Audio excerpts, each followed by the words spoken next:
Bien, amigos, hoy compartimos el cafecito en el espacio estelar del día con el consultor jurídico del Poder Ejecutivo, el jurista Flavio Darío Espinal. Muy buenos días y bienvenido. Muy buenos días. Gracias por la invitación. Un placer para mí estar con ustedes. Además, santiaguero, aguilucho y amigo. Eso es así. Eso es así. ¿Cómo? Sí, es un combo. Se nos salió la aguilita desde ayer. Óyeme, que a mí sí me dio pena eso, pero él dice que por motivo de salud. Sí. De hecho, este año vi una aguilita que me parece que no era él, porque no tenía tanta gracia, y me excusan. No sé quién era que tenía el disfraz, pues. Bueno, y creo que es así, creo que por problemas de salud él no pudo trabajar en toda la temporada. Pero a Jochi Tavera que entrene a alguien, que le enseñe a alguien a hacer como lo hace él. Incluso puso el disfraz, si es la forma de decirlo, a disposición del equipo, porque es suyo, es su creación, para que lo utilice, y dijo que también su talento para entrenar a alguien. Ojalá y lo haga. Que entrene a alguien, porque esa es una mascota histórica. En la historia del béisbol dominicano es la mejor mascota. Y si la meten en Grandes Ligas, se mete en un bolsillo a todo lo desabrío que hacen ese trabajo allá. Pero vamos ahora a entrar en materia. Muchos temas con el consultor jurídico del Poder Ejecutivo, pero vamos a comenzar con una navaja que está en el cuello del Estado Dominicano, o más de una. Nada menos que puestas por Odebrecht y por la JUN, dos empresas que han incurrido en hechos que vamos a ver. El Estado Dominicano hace un acuerdo con Odebrecht donde el Estado se compromete a no someter jamás a Odebrecht, y lo primero que hace Odebrecht después de firmado el contrato es someter al Estado Dominicano a una litis en un tribunal internacional porque quieren 708 millones de dólares más. Y la JUN somete al Estado Dominicano porque la despojaron de su propiedad de Duquesa. Esas tierras son del CEA y desde hace más de 2 años se está discutiendo porque se ha dicho de dónde sacan ustedes que esa tierra es suya, y ellos dicen que esa venta de ese terreno fue aprobada el 10 de enero, el 11 de enero de hace un montón de años, cuando en esa fecha no hay legislatura y por lo tanto no hay sesión de la Cámara de Diputados, que es donde ellos dicen que se les aprobó. La Cámara de Diputados lo ha dicho, nosotros nunca hemos aprobado eso. Y eso tiene 2 años la discusión y eso está ahí. Y nadie actúa, y ellos sí están actuando contra nosotros. 300 millones de dólares más quieren. Explícame, ¿cómo es que no hay hoy en día un sometimiento por falsedad de escritura pública?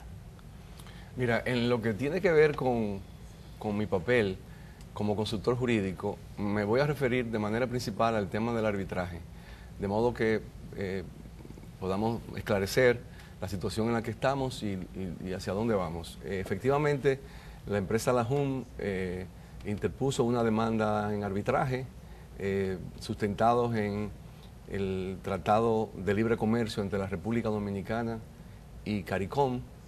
Ese es un tema que vamos a discutir jurídicamente en el ámbito del propio arbitraje, si hay lugar o no hay lugar a un arbitraje bajo ese marco jurídico que es el acuerdo entre CARICOM y la República Dominicana, y hace unas reclamaciones por el orden de esa suma.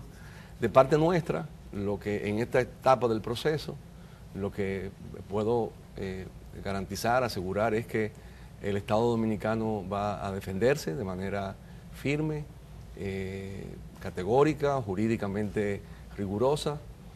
En el caso de esa empresa hubo una intervención incluso de una decisión del Tribunal Superior Administrativo quitándole la administración del vertedero por razones que tienen que ver con la salud pública, con el medio ambiente, es decir, factores que van más allá. Flavio Darío, pero la mejor defensa en la estrategia militar es la ofensiva. ¿Cómo es que el Estado tiene un arma tan pesada como es una falsificación de un título y no lo quiere usar? ¿A qué que le temen? ¿Cuál es el problema que hay con la JUN? Dicen que la influencia de algunos de sus directivos en la política. No, yo no creo, o sea, esto si no se ha hecho por razones quien le corresponde hacerlo por razones examinando el caso o sustanciando el expediente o las razones que fueran, pero no tiene nada que ver con política, no tiene nada que ver con influencia al gobierno o a algún funcionario en materia política. Ahora, hay que decir una cosa y la otra, o sea, las autoridades, por ejemplo, de medio ambiente, de salud pública, han actuado contra esa empresa, sometieron a la empresa ante el Tribunal Superior Administrativo, consiguieron una sentencia quitándole la Pero lo administración más grave del es la falsificación de un título y no quieren tocar eso. Ese es un tema que sí, yo creo que tú tienes razón, hay que examinarlo con más detenimiento, hay que ver que un tribunal pueda resolver ese asunto y determinar la propiedad, la naturaleza de las transacciones que llevaron a que esa empresa terminara siendo propietaria de ese terreno. Pero no creo que se pueda decir que las autoridades gubernamentales se mantuvieron de brazo cruzado, porque como decía, tanto las autoridades de medio ambiente como de salud pública, pero así también en las instituciones descentralizadas como es el Ayuntamiento de Santo Domingo Norte, todas esas autoridades desde hace tiempo han tenido un conflicto planteado con esa empresa por razones que tienen que ver, como decía, con salud pública, con medio ambiente, con impactos negativos a la comunidad.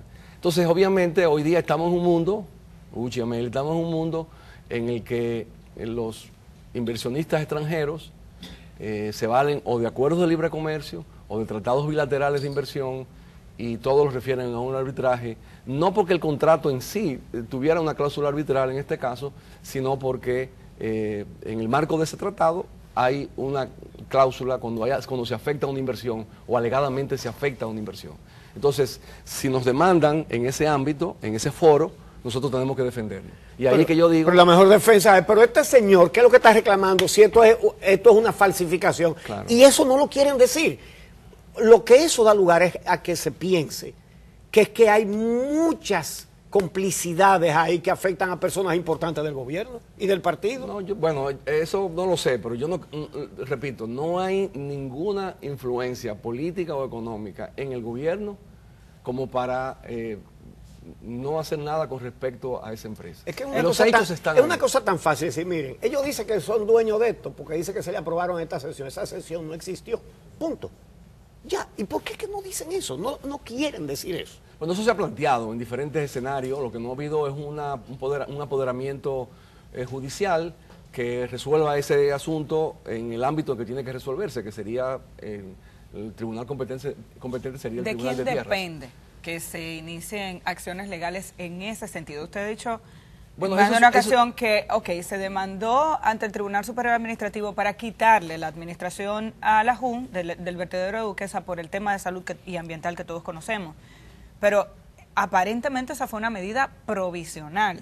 ¿Hasta dónde llegan las acciones del gobierno con relación a lo que estaba haciendo la JUN con Duquesa? ¿Qué se está haciendo? ¿De qué instituciones depende que el alcance sea mucho mayor? Quitarle definitivamente a la administración y demostrar si los terrenos que ellos alegan que son suyos se adquirieron de manera fraudulenta o no. ¿Quién tiene que accionar y en qué está eso? Sí, lo de provisional obviamente es lógico que sea así, porque lo que procuraron las autoridades de medio ambiente y salud pública, valiéndose en un interés público, en un interés de la salud de la población, de la calidad del medio ambiente, fue decir, mira, aquí se están creando situaciones que son muy perjudiciales para la población. La administración de ese vertedero, mientras se resuelve el problema de fondo, tiene que pasar a manos de una administración independiente o una administración que no distinta a la que tenía. Entonces, ese es un primer paso en la dirección correcta. Ahora, la totalidad de la problemática que tiene que ver con la tierra, que tiene que ver con el contrato mismo sobre el cual se basa para esa empresa para tener ese vertedero. Ahí interviene el municipio, el ayuntamiento del Santo Domingo Norte, que es donde está localizado el vertedero.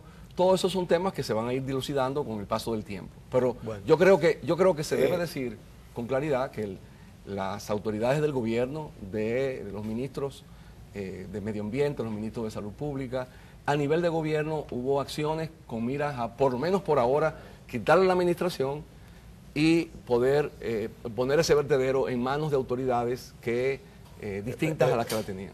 Flavio Barrio, nos vamos a rendir. en aras de que necesitamos el tiempo para tratar otros temas muy importantes. Pero digo que no vamos a rendir porque nos quedamos sin tener una explicación de por qué el Estado, con un arma tan poderosa de alguien que lo está acusando en un tribunal internacional de violarle su propiedad, y teniendo el Estado las pruebas de que la propiedad es del Estado y que lo que hay es un manejo fraudulento, no quiere usar esa arma. ¿A qué es que le teme? Pero vamos a dejarlo ahí. Está el caso de la Odebrecht, que demanda al Estado dominicano, porque el Estado se compromete a no demandarla a ella, pero además no hay forma de que le hagan auditoría a las obras para determinar las sobrevaluaciones, que son espectaculares. Y nosotros, de una manera, es decir, sin ser auditores ni nada, cogemos el presupuesto de una carretera a $1,500,000 el kilómetro, vamos a la carretera, la filmamos, todo deteriorada la capa asfáltica, derrumbes, de todo, comprobamos que no tiene elementos que están en el presupuesto de mucho dinero, y la Cámara de Cuentas primero dijo que no tenía dinero con qué hacer esa cosa, y ahora eso parece que para la semana de los 3 jueves. Ese miedo que le tienen a empresas delincuentes, ¿por qué es? Mira, empecemos el tema de Odebrecht. Odebrecht, Punta Catalina, que es en el marco de esa obra que se ha hablado de arbitraje. La posición del gobierno con respecto a ese proyecto energético llamado Punta Catalina está muy bien determinado. Primero, es un objetivo terminar esa obra. No tiene sentido bajo ningún concepto y no se ayuda ni se sirve al interés público que esa obra quedara paralizada y que los inmensos recursos que se han invertido ahí pues se fueran a la borda y que además aumentaran exponencialmente los costos. Pero lo que sí llama la atención es que esa obra no la investigara el Ministerio Público, sino una comisión creada por el presidente. Bueno, esa obra, lo que hizo la comisión fue hacer un análisis desde el día 1 hasta el día en que rindió su informe de todo el proceso, que incluyó el periodo previo a la licitación, el proceso de licitación, el proceso de adjudicación, asesorado por empresas especializadas extranjeras que pudieran determinar... Pero entonces, ¿dónde está la acción del Ministerio Público? Porque es que no... Uchil, el informe que rindió la comisión, por lo menos mi lectura, podemos tener diferencias de criterio con eso, pero por lo menos de mi lectura, no podemos derivar, no podemos desprender que haya que perseguir penalmente a ninguna de las autoridades que participaron en ese proceso de licitación, por lo que rindió ese informe. Ahora, lo que te quería decir, el Estado tiene como objetivo terminar ese proyecto. Segundo, defender los términos del contrato que suscribió con esa empresa en lo que concierne a montos, especificaciones, el fin de la obra, etcétera. Esa es una defensa que el Estado va a hacer, esas dos cosas las va a hacer de manera categórica, de manera firme. La empresa Odebrecht no ha sometido todavía a un arbitraje al Estado dominicano, de modo que esa discusión para mí es extemporánea porque no la ha introducido la demanda arbitral. ¿En qué situación está la demanda de esos $708 millones que pretende cobrar? No, todavía la empresa ha hecho unos planteamientos, las autoridades de la Corporación Dominicana de Empresas Eléctricas Estatales le han respondido de manera periódica y de manera sistemática con sus puntos de vista, y mientras tanto la obra sigue construyendo. Vamos a esperar cómo evoluciona esto, pero yo no me puedo referir a algo que todavía no ha ocurrido. Vamos a hacer una pausa. Sí, tenemos que hacer una pausa ahora. ¿No querías agregar algo? No, está muy bien. Gracias. Ok, vamos a hacer una pausa y tenemos otros temas muy importantes. Y te adelanto algo. ¿Puede una resolución administrativa modificar una ley? Es en el caso de la OMSA y parece que se le quiere aplicar a toda la administración pública. Regresamos con ese tema.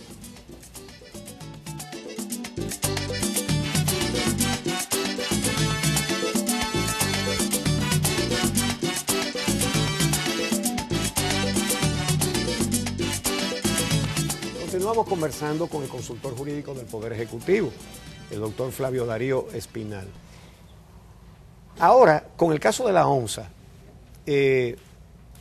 hay un detallito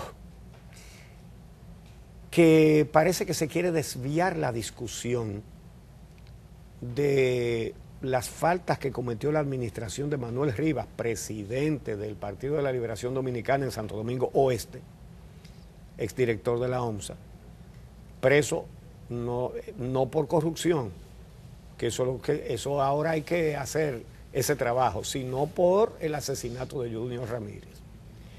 Entonces, fíjense bien este detallito, amigos. Se intenta que la discusión ahora sea que qué aspecto violó esa administración de la resolución 1508 del ex director de compras y contrataciones.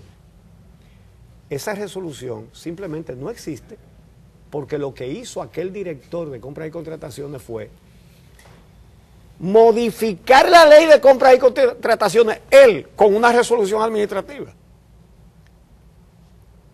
La pregunta es, ¿puede un director de un departamento cualquiera de la administración del Estado, como en este caso de compras y contrataciones, modificar la ley de compras y contrataciones? Mira, yo el tema lo planteo de la manera siguiente. Cuando se produjo, vamos a llamar, el escándalo OMSA, a partir del asesinato del abogado Junior Ramírez, el presidente destituye al director de la OMSA y actúa firme, pide que se haga una investigación. Originalmente se dijo que se iba a ocultar los hechos en una investigación. Se actuó con una rapidez excepcional. En cuestión de 2 o 3 días se tenía una investigación rendida por los organismos de investigación del Estado. Se rindió ese informe sin ningún tipo de tapujos. Han sido sometidos o están en proceso de ser acusados en la justicia, y no solamente él, sino otros que trabajaron con él y que también tenían negocios con la OMSA. Y ahora entonces ha surgido el reporte, el informe de la Cámara de Cuentas. Entonces se plantean, digamos, 2 escenarios: el escenario estrictamente penal, sí, y el escenario que tiene que ver con el esquema que había en esa empresa con respecto a compras, servicios, podemos llamarle la sangre y la corrupción. Sí, las 2 cosas, o sea, el esquema de corrupción y, por otro lado, el tema penal, que se están entrelazando uno con otro, no hay duda de eso. Ahora, mi posición con respecto a eso es el siguiente: ya el Ministerio Público inició una investigación en el que hay un entrecruce, porque, por ejemplo, la Procuradora Fiscal de la provincia de Santo Domingo, que tiene a su cargo la investigación y eventual persecución de los hechos criminales, ya comenzó a investigar a los responsables, a los auditores de la unidad de auditores internos de la empresa que estaban en sitio para de la Contraloría General de la República en sitio para controlar. Y que toda la corrupción fue frente a sus ojos. Entonces, yo lo que creo que de prudencia y de sensatez de mi parte, es decir, vamos a esperar que ella haga su investigación. Es una fiscal competente, es una fiscal con carácter, y que haga su investigación y que tenga un cuadro general de la situación y pueda entonces ya hacer los sometimientos que tenga que hacer. Ahora, lo que reitero es aquí que de parte del gobierno, de parte del presidente de la República, no hay la más mínima interferencia a favor de nadie. El que sea responsable tiene que asumir las consecuencias de sus actuaciones ilegales, tanto en el aspecto penal como en el aspecto de corrupción, de modo que ese es el mensaje que debe quedar claro. Muy bien, pero olvidémonos de ese caso. A ti, como consultor jurídico, yo te hago una pregunta. ¿Puede una resolución de un director de un departamento modificar una ley? Mira, ¿qué es lo que pasa? Que esa pregunta tengo que diferirla. ¿Por qué razón? Porque esa pregunta, ese tema, esa cuestión va a incidir en la investigación.